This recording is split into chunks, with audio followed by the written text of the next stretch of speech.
Hello, in this video I'm gonna show you how to use bubble and screen effects in iMessage.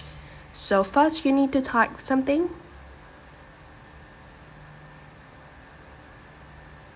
and then at the send button here you need to hold it for 3 seconds, and then you can move to choose the effect that you want.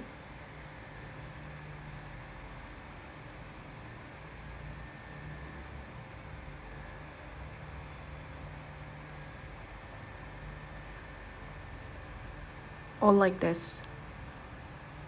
Or you can swipe to the left to choose the screen effects.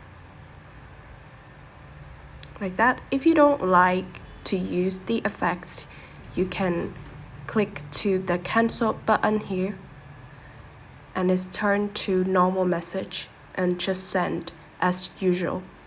That's it. Thank you for watching, and I hope this video is helpful.